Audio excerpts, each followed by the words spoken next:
근데 지금은 경기가 후퇴하는 국면이거든요. 잠재 성장률보다는 높지만 경제 성장률의 모멘텀이 고점을 치고 내려오는 과정이거든요. 이 시점에서 가장 각광받는 자산은 입니다.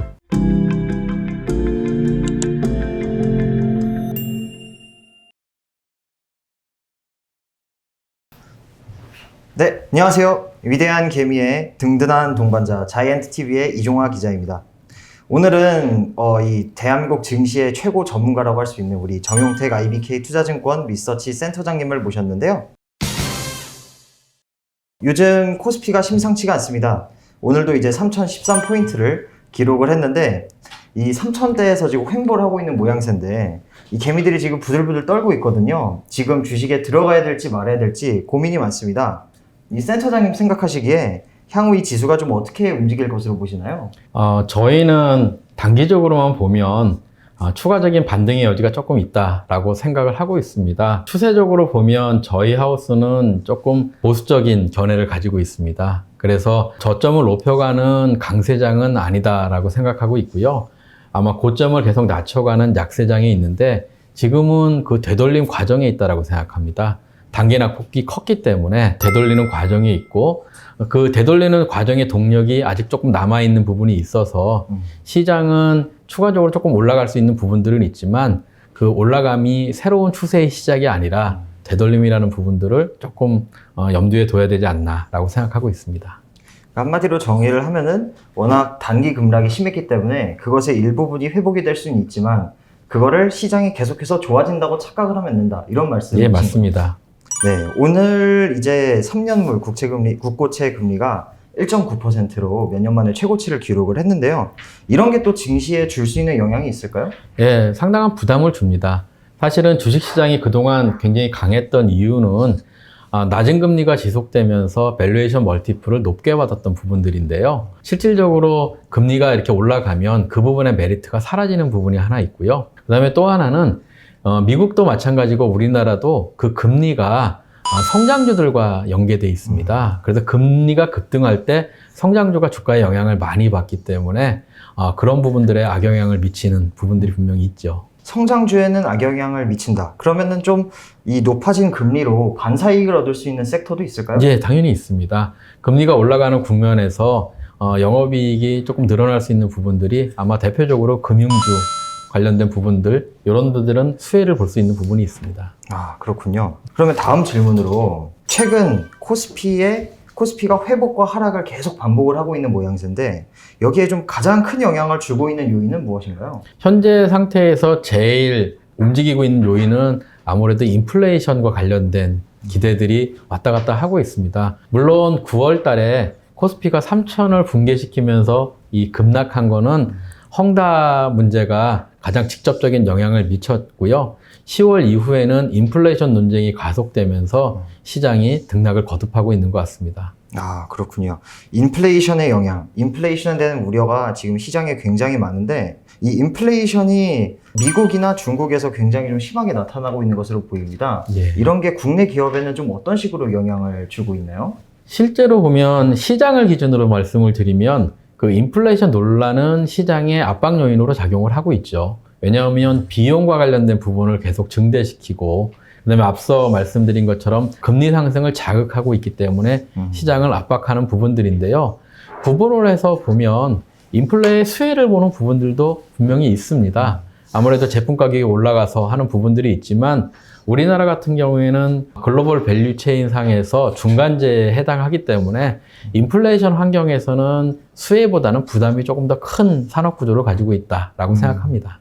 중간재라고 한다면 대표적으로 반도체나 이런 업종을 예, 반도체나 말씀해 주시는 거죠? 석유화학이나 아니면 기계류 같은 부분들이기 때문에요. 정리를 하자면 이 인플레이션이라고 하는 게 일부 업종에는 악영향을 주고 어디에는 좋은 영향을 주지만 예. 우리나라의 산업 구조상 중간재가 많고 인플레로 인한 부담이 커질 수밖에 없기 때문에 한국 증시에 좋은 것은 아니다. 이렇게 예, 정리할 수가 맞습니다. 있겠네요. 지금 스태그플레이션에 대한 공포도 좀 다가오고 있다는 분석이 있습니다. 예. 그것에 대해서는 어떻게 생각하시나요? 저희는 스태그플레이션은 아닐 거라고 생각하고 있습니다.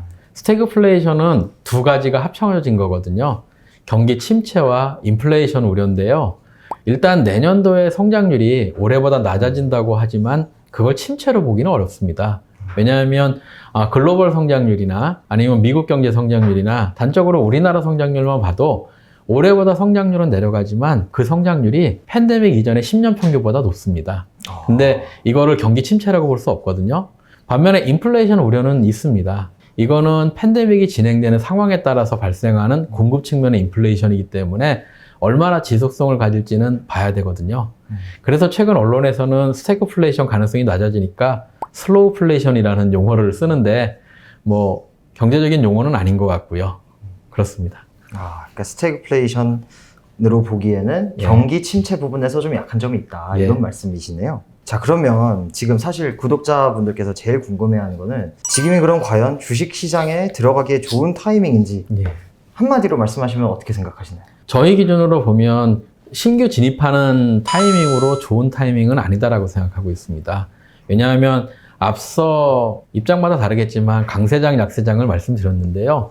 저희는 고점이 지속적으로 낮아지는 약세장의 트렌드로 들어와 있다는 생각이니까 투자의 확률이 낮아지는 거거든요. 그리고 되돌림이 진행되고 있는 상황이면 가격의 메리트도 그렇게 크지 않은 국면이다라고 보고 있기 때문에 신규 진입하는 타이밍으로 그렇게 적절하지는 않지 않을까라고 생각하고 있습니다. 지금 만약에 신규 진입을 생각을 하고 있다면 예. 잠시 기다릴 때가 맞다.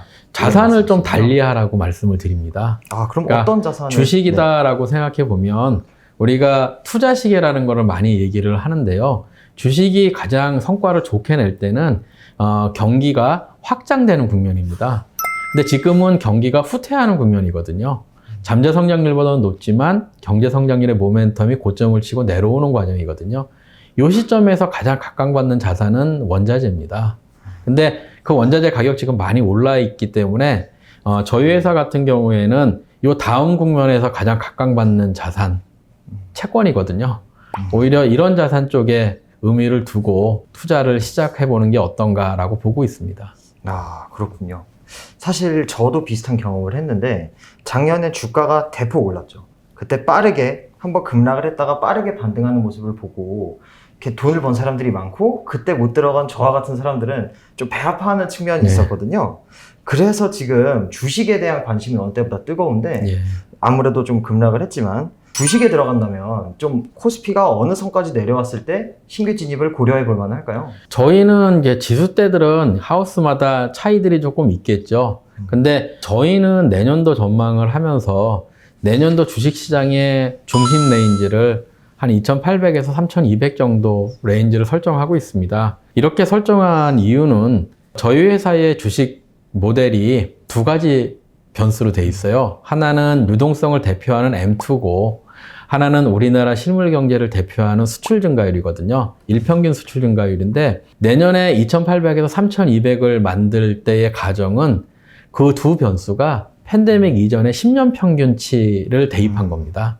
그래서 저희가 내년도 경제를 그렇게 나쁘게 보는 것은 아니에요. 단지 올해가 이례적으로 높았기 때문에 그 부분이 정상으로 회귀했을 때 그 정도의 지수다라고 보고 있는 거니까 제가 만약에 저희 투자자들한테 새롭게 진입하는 시기라 그러면 아무래도 그 중심밴드 하단에 가 있거나 그 아래로 내려갔을 때가 오히려 조금 더 확률이 높은 구간이 될 수 있다라고 생각하고 있습니다. 조금 이런 기간에는 조급함보다는 여유를 가지고 견디는 투자 자세가 좀 필요한 구간이다라고 생각하고 있습니다.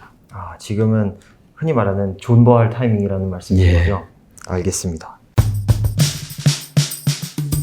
아까 잠시 언급이 됐었는데 지금 코스피에 좀 영향을 주고 있는 가장 큰 요소 중에 하나로는 이 중국의 헝다 리스크가 있어요. 예.